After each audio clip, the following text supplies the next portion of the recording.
Hey gamers, and welcome to another random 3 video games video.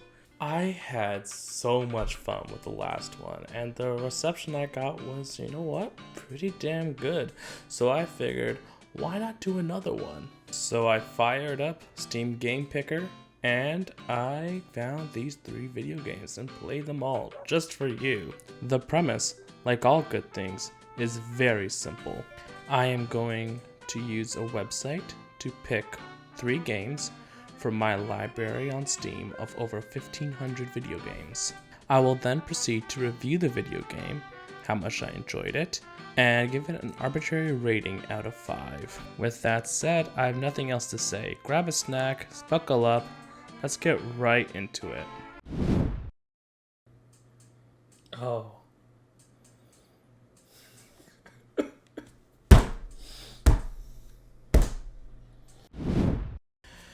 Oh boy, here we go again. Doki Doki Literature Club is a game that requires absolutely no introduction. As soon as you open the game and hear those first Doki Doki, you know exactly what you're getting into. I have logged a total of 75 hours into the main Doki Doki Literature Club game. For people who do not know what Doki Doki Literature Club is, I really recommend you play it out first. It is absolutely amazing and the story is so good. But for the people who just want a casual listen through, I'm here for you right now. Doki Doki Literature Club is a psychological horror classic. Before my Danganronpa hyperfixation, I was extremely brain rotted with Doki Doki Literature Club. The reason why I'm so scared of getting this game in my random Steam games is because I'm scared of falling in love with it again. Even as we speak right now, I have tons of wall art from Doki Doki Literature Club, from Team Salvato, except for the ones my cat destroyed. Once again, I cannot express how good of a visual novel this is the first time you play through it. Now, to answer the obvious question, the best girl is Monica, and she had done nothing wrong throughout the entire game. If you do have a problem with my declaration, I 100% encourage you to fight me in the comments, because I will fight you in the comments. Overall, the game is just so good. The updated art, while sort of unnoticeable at first, is really good, and some minor tweaks from the original source material in the dialogue makes it so that the story flows more naturally and without moments of outdated sort of cringe for say humor. The inclusion of side stories to kind of get to know the characters more, I feel sort of takes away from the original design of Doki Doki Literature Club. By that I mean, it feels that they are making the other 3 cast members who are not Monica more human. And for people who like the Doki Doki Literature Club video game, can kind of see a problem with that considering the ending. My verdict is, if you haven't played the game, get the free game from Steam. If you've played the game and you love it as much as I do, or you just want to support Team Salvato, buy Doki Doki Literature Club Plus. Come on, it's good and you get more content. Overall, I rate this game 5 out of 5 books. 112 Operator is a game that I've been meaning to play for a long time. I've played the, I guess, prequel 911 Operator. However, I suppose I had it made up in my mind that 112 Operator was just the European version of 911 Operator. I could not be more wrong. While it is indeed the European version of 911 Operator, there is a lot more story elements and things that go into the game that make it an overall more fun experience. That, or I am forgetting how complex 911 Operator actually was.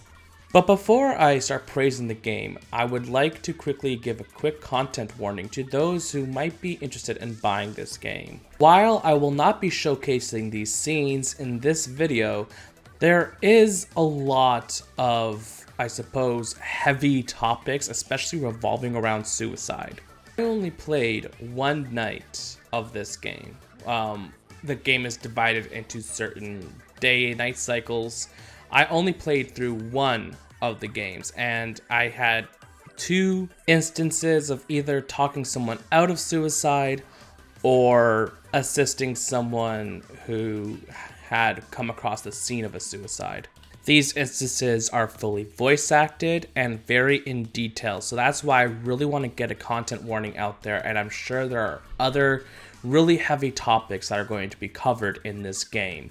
They do not shy away from the horrors of being a 911 operator, or sorry, a 112 operator.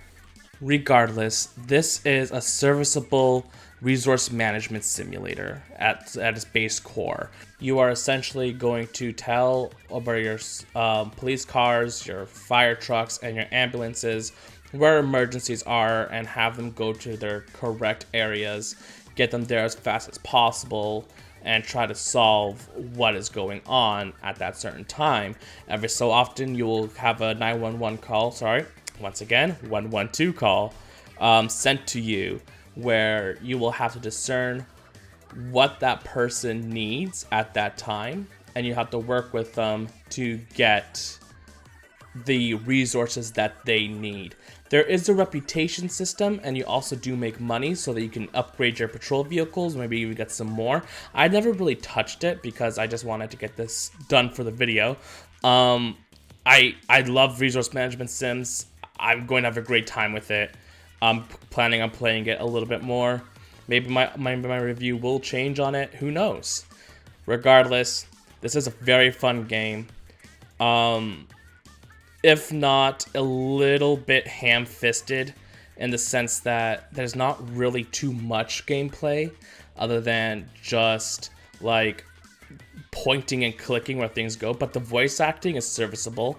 And yeah, the one issue that I can see with this game is it's going to get really repetitive really quickly. And the issue I had with 911 Operator was that things started repeating after a while. I would get the same calls and the same surprises, and it was just a little boring. And I'm really worried that the game will also have it. At the end of the day, it is just a resource management simulator, and there are better games in the genre than 112 Operator. However, this game, if you're into the concept of being a 112 operator or a 911 operator, just different number, this game would probably be for you. I give this game 3 out of 5 ambulances. Slender, The Arrival is the best way I can put it is it's a game. In 2013, this game came out, and overall, Slender has a huge legacy to upkeep. However, this game does not reach the mark of quality that I would expect from a horror game, especially at 2013. Now, keep in mind, 2013 was a long time ago. That was a decade ago. However, we also saw the likes of The Last of Us. And sure, The Last of Us is like a AAA studio. This is, a lot less of a team than, say, The Last of Us. However, this also came out the year that Outlast came out.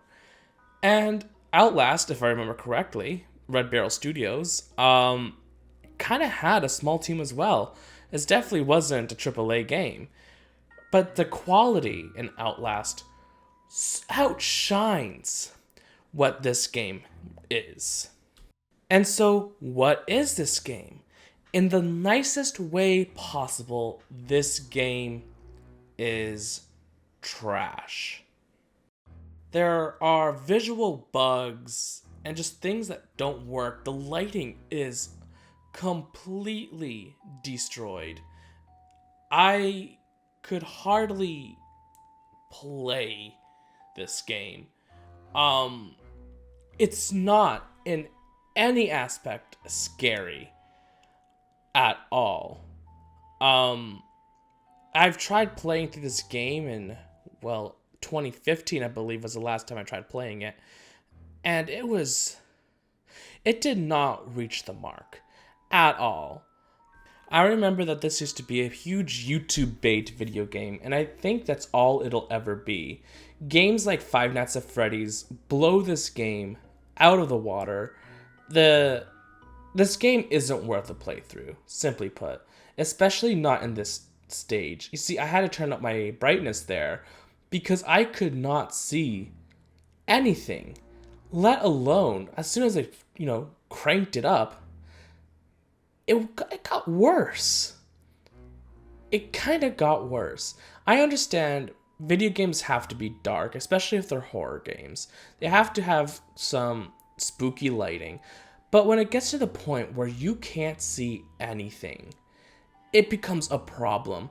I am looking outside and there are several visual bugs out there. I think it's because I turned up my brightness. Why am I being punished for playing the game brighter? I don't know. The lighting's hell. Lights don't work like that. These guys need to go into a room with a light and see what a lit up room looks like. They're not like spotlights like this. I don't know. I'm being very mean to this game, but I was very, very disappointed with it. Well, is there any good things? I struggle to think of any. There's a lot of reused assets from like the asset store that have just been needlessly shoved into this experience of a game. At this moment in the video, you can see I'm standing still. I am looking up on my phone what year did this come out and what year Outlast came out. And when I saw that they came out on the same year, in fact, if I'm correct, Outlast actually came out a few months before Slender. It's just this game doesn't work as a horror game. I hate key hunts. Key hunts annoy me to hell. I'm desperately trying to find right now a flashlight with there's absolutely no direction for like to tell me where the flashlight is. It's kind of just walk around the house until you find it. And I don't like a game like that. Like, I want to at least see Slenderman, right? But I'm so bored.